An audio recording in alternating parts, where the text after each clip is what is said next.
코람데오 여호와 앞에서입니다. 코람데오 여호와 앞에서. 올해 연초에 우리 교회는 실내외할 것 없이 많은 카메라들을 달았습니다. 처음에 이 카메라를 달았던 이유는 사실상 보안 때문이었습니다. 허락 없이 교회로 들어오는 사람들이 있었고요. 또한 도난 사고 같은 것들이 생겨나기 시작했습니다.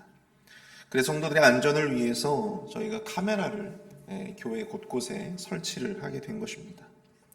그런데 이것을 두고 사실 여러 가지 불편한 이야기들이 들리기 시작했습니다. 목회자들이 성도들을 감시하려고 카메라를 단 것 아니냐. 물론 그렇게 우려하시는 분들의 마음도 이해는 됩니다. 또 카메라가 여기저기 자신을 지켜보고 있다라고 하는 것이 사실 불편하죠. 이처럼 생각에 따라서 같은 카메라를 두고도 저마다 다른 생각들을 할 수가 있는 것입니다. 똑같은 카메라를 두고 저것이 나를 감시한다라고 생각하면 불쾌하지만 이 카메라 때문에 도난사고가 줄고 또 교인들 외에 이 교회 안에 돌아다니는 외부인들이 사라지면 그들에게 카메라는 안전을 위한 하나의 장치가 될 수도 있는 것입니다. 역대상 28장 여러분 9절을 보시면요.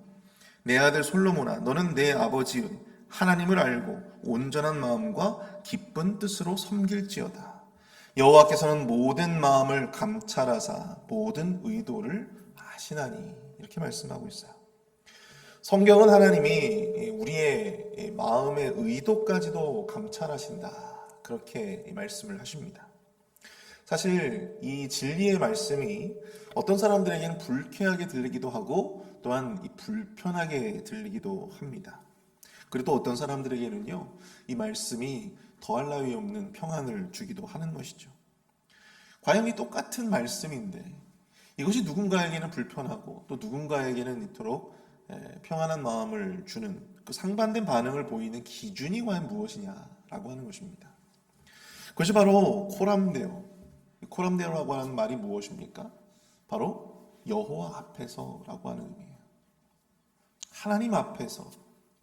우리가 소위 존전의식이다 이런 말 쓰지 않습니까? 카메라가 하루 종일 나를 찍는다고 한번 생각해 보십시오.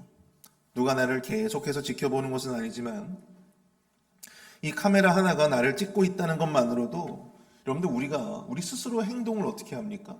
우리 스스로의 행동을 조금 조심스럽게 한다라고 하는 것이죠. 하지 말아야 될 말들을 하지 않게 되고 또 하지 말아야 할 행동들을 하지 않게 되는 것입니다. 하물며 하나님 앞에서는 어떻겠습니까? 하나님께서 나의 이 외모뿐만이 아니라 나의 이 마음까지도 감찰하신다. 마음까지도 들여다보신다라고 할 때에 하나님이 그렇게 우리의 삶을 바라보시고 또 감찰하신다고 하신다면 그 하나님 앞에서는 과연 우리가 어떻게 해야 할까요? 나의 삶이 하나님 앞에서 살아가는 삶의 연속임을 인정하고 그것을 믿음으로 받아들이면 우리의 삶은 당연히 이전보다는 훨씬 많이 달라질 수밖에 없는 것입니다. 더욱 하나님을 의식하고 또 하나님의 말씀을 의식하면서 살아갈 수밖에 없는 것이죠. 오늘 본문은 하나님 앞에서 살아갔던 두 사람을 조명하고 있습니다. 한 사람은 유다의 왕 여호사밧, 그리고 한 사람은 북이스라엘의 왕이었던 아하시아입니다. 먼저 여호사밧이 과연 어떤 왕이었는지를 함께 좀 살펴보기를 원합니다. 그는 북이스라엘의 아합 왕 제위 4년째 되던 해에 아사에 이어서 왕이 된 인물입니다. 당시 그의 나이는 35세, 아주 젊은 나이죠. 그는 이후로 예루살렘에서 유다의 왕으로 무려 25년을 통치하게 됩니다. 여기서 그의 어머니의 이름과 또한 이 여호사밧의 외할아버지의 이름이 등장을 하는데요. 어머니의 이름은 아수바, 그리고 그녀의 아버지는 실히라고 하는 이름을 가지고 있습니다. 여기서 이 실히라고 하는 이름이요, 창 던지는 자라고 하는 의미를 가지고 있습니다. 그래서 아마도 이 여호사밧의 어머니의 이 가문이 상당한 이 무예에 능했던 무인 가문이었을 가능성이 크다고 보여집니다. 오늘 보면 43절을 보시면요, 여호사밧이 그의 아버지 아사의 모든 길로 행하며 돌이키지 아니하고 여호와 앞에서 정직히 행하였으나 산당은 패하지 아니하였으므로 백성이 아직도 산당에서 제사를 드리며 분향하였더라. 이렇게 말씀을 하고 있어요. 여호사밧은 아버지 아사와 같은 길로 행했다라고 성경은 평가를 하고 있습니다. 과연 그 길은 어떤 길일까요? 여호사밧가 걸어갔던, 그의 아버지 아사가 걸어갔던 그 길은 과연 무슨 길입니까? 열왕기상 15장 11절에서 아사에 대해서 성경은 이렇게 평가를 하고 있습니다. 아사가 그의 조상 다윗같이 여호와 보시기에 정직하게 행하여. 여호와 보시기에 정직하게 행했다.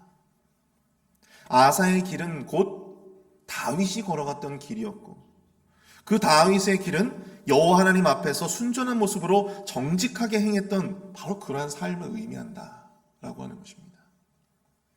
그런데 지금 그 아들 여호사밧도 그 아버지 그리고 그의 조상이었던 이 다윗의 길대로 그대로 그 길을 따라갔다라고 하는 것이죠.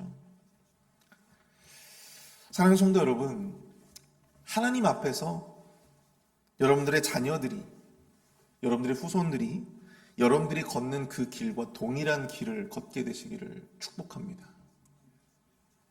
아멘이십니까? 네. 아멘 소리가 너무 자신감이 없으신 것 같아요. 여러분들, 왜 우리가 이 말에 아멘이라고 쉽게 이야기할 수 없을까요? 왠지 모르게 불안하시죠? 우리가 하나님 앞에서 행하는 우리의 길을, 우리의 삶을 스스로 장담할 수 없기 때문입니다. 스스로 우리 스스로를 못 믿었게 생각하기 때문이죠. 저도 그렇습니다. 그래서 우리의 신앙을 따라서 신앙생활을 하게 될 때 여러분들, 우리가 정말 우리 자녀들 앞에 부끄럽지 않은 신앙인들로 하나님 앞에 정말 순전하고 정직한 길로 행하는 그러한 신앙의 길을 걸어가시는 저와 여러분 될 수 있기를 축복합니다. 우리 자녀들의 눈을 다 가만히 보면요, 하나님이 쳐다보시는 것 같은 느낌이 들어요. 그래서 자녀들 앞에서는 말도 함부로 할 수 없고 또 행동도 함부로 할 수 없지 않습니까? 하나님께서 우리 자녀들의 눈을 통해서 우리를 바라보신다라고 생각해 보시기를 바랍니다. 우리 자녀들의 눈을 통해 다름 아닌 하나님의 시선을 느끼실 수 있기를 바랍니다.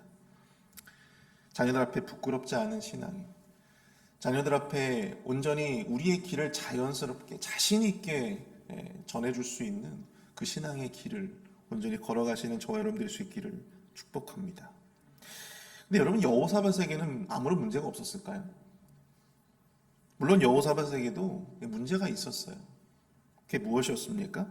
우리 43절 후반부에 나오는데요.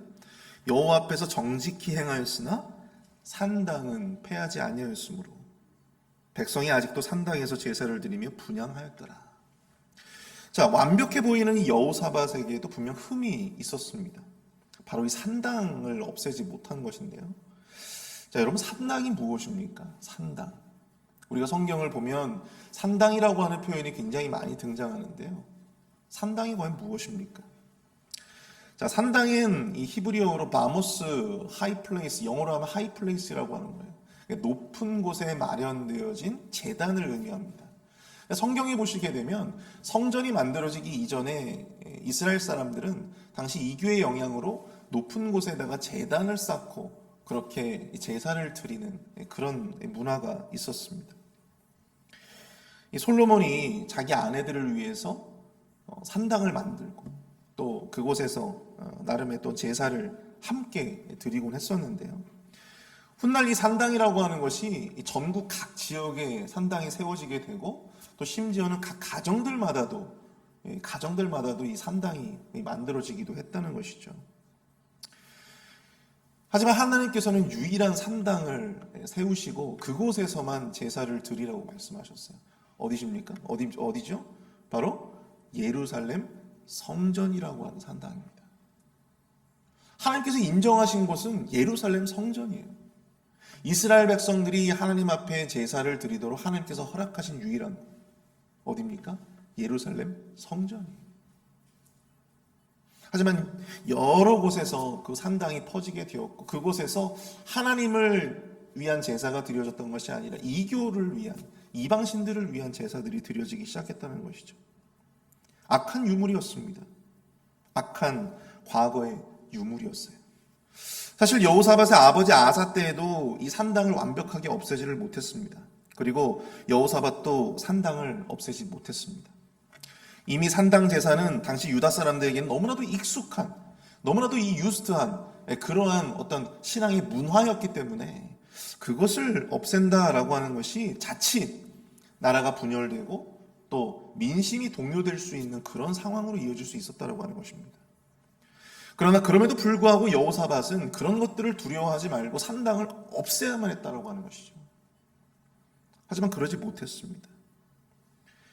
여호와 앞에 또 하나님 앞에 정직하게 행했던 그조차도 이 산당을 없앨 수는 없었다라고 하는 것입니다.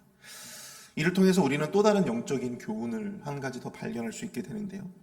한 번 잘못 들인 버릇을 고치는 것이 쉽지 않듯이 이 공동체 안에 들어온 좋지 못한 관습과 전통도 쉽게 끊어낼 수 없다라고 하는 것입니다. 한 나라의 최고 권력자인 왕의 권력으로도 이 유다 공동체의 산당을 쉽게 끊어내지 못했기 때문입니다. 사랑하는 성도 여러분, 제가 여러 교회를 다녀다 보니까 각 교회마다 참 다른 모습들을 발견하게 됩니다. 교회마다 느껴지는 분위기도 다르고요. 또 교회마다 지켜야 할 어떤 그런 룰도 다릅니다. 그러나 이 목회자의 눈에 교회마다 보여지는 것들이 있어요. 그 교회가 가지고 있는 문제들이 보여요. 그 교회가 왜 더 성장하지 못하고 부흥하지 못하는지 그게 보여요. 반드시 바꿔야 하고 반드시 없어져야만 하는 그런 각 교회마다의 산당이 존재한다고 하는 사실입니다. 어느 교회나 마찬가지예요. 어느 교회나 교회라고 하는 곳에는 역사가 있는 곳에는 더더욱이나 그 교회마다 가지고 있는 산당이 존재한다고 하는 사실입니다. 반드시 없애야만 하는, 반드시 사라져야만 하는 그런 악한 문화와 악한 관습들, 전통들이 존재한다고 하는 사실입니다. 사실 우리들은 그거에 너무 익숙해져 있기 때문에 그것이 이 문제라고 쉽게 여겨지지 않습니다. 오히려 그것을 지적하고 바꾸려는 사람들이 이상한 사람들로 여겨지기도 합니다. 그래서 이 목회자와 성도들이 정말 이 교회가 더욱더 건강하게 세워져 갈 수 있도록 조금씩 서로 잘 조율을 해서 조금씩 어제의 약한 유산과 어제의 약한 유물들, 어제의 약한 이 관습들을 조금씩 개선해 나아가는 방향으로 나아가야 된다는 건 사실이죠. 어제의 악한 관습과 전통에 우리가 계속해서 끌려다닐 필요가 없다라고 하는 사실입니다. 우리 교회가 계속해서 그 거룩한 싸움을 할 수 있게 되어지기를 축복합니다. 우리 교회가 지금보다 내일이 더욱더 빛날 수 있는 그런 공동체가 되었으면 좋겠어요. 비록 힘들더라도 여러분들 우리가 과거에 안주하지 말고 끊임없이 새로운 것을 도전할 수 있게 되어지기를 축복합니다. 오늘 마지막으로 이 여호사밧과 더불어 언급되는 왕이 바로 누굽니까? 바로 북이스라엘의 왕 아하시아죠. 그는 단 2년 동안 왕으로서 나라를 다스렸습니다. 근데 그에 대해서 성경은 이렇게 평가를 하고 있어요. 52절입니다. 그가 여호와 앞에서 악을 행하여 그의 아버지의 길과 그의 어머니의 길과 이스라엘에게 범죄하게 한 느밧의 아들 여로보암의 길로 행하며. 이 아하시아는 단 2년밖에 왕위에 있지 못했습니다. 성경은 그가 이 왕의 자리에서 무슨 일을 했는지는 기록하지 않습니다. 그건 여호사밧도 마찬가지예요. 여호사밧이 어떠한 일을 행했는지는 자세하게 기록되어지지 않아요. 그들이 왕으로서 어떻게 나라를 다스리고 어떤 업적을 이루었는지는 자세하게 기록하고 있지 않아요. 성경이 오늘 밝히는 것은 딱 한 가지입니다. 무엇입니까? 그가 여호와 앞에서 악을 행하였다. 그가 여호와 앞에서 악을 행하였다. 한 왕은 여호와 앞에서 정직하게 행하였고 한 왕은 여호와 앞에서 악을 행하였다.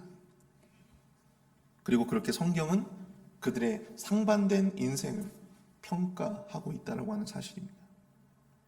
사랑하는 성도 여러분, 코람데오, 여호와 앞에서 여러분들은 과연 어떠한 사람입니까? 하나님은 우리가 이 세상에서 어떤 집에 살고 또 어떤 직분을 갖고 살고, 어떤 직업의 일을 하고 살며, 또 어떤 사람들을 사귀고, 어떤 업적을 이루었는가. 여러분, 그것으로 우리의 인생을 평가하지 않으세요. 그것이 우리의 인생을 정의해 주지 않습니다. 그것은 세상의 기준이지 하나님의 기준이 아니에요. 교회의 기준이 되어줄 수 없습니다.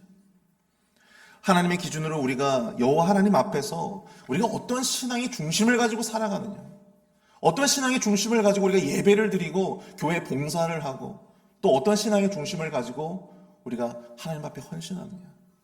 하나님께서 보시는 것은 딱 그거 하나예요. 하나님 앞에 순전하고 정직하게 행하고자 했느냐, 하나님 앞에 거짓되고 악하게 행하였느냐. 여러분들은 하나님 앞에 목사로, 장로로, 집사로 서고 싶으십니까? 하나님은 그게 중요한 것이 아닙니다. 우리가 하나님 앞에 얼마나 정직하게 행하였느냐.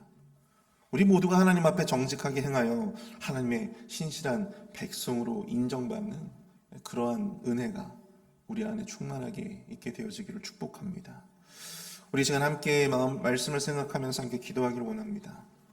하나님, 우리가 언제나 하나님 앞에 정직한 길을 걷게 하여 주시옵소서. 그 신앙의 유산이 자연스럽게 우리 다음 세대로, 그 다음 세대로 이어질 수 있도록 인도하여 주옵소서. 우리 공동체의 악한 문화와 전통이 사라지게 하여 주시고 거룩한 싸움이 계속되어지게 하여 주옵소서. 언제나 하나님 앞에서 비본질적인 것이 아니라 본질에 집중하여 하나님 앞에 순전한 기준을 가지고, 중심을 가지고 신앙생활을 할 수 있도록 주님 인도하여 달라고 이 시간 마음을 모아서 함께 기도하도록 하겠습니다.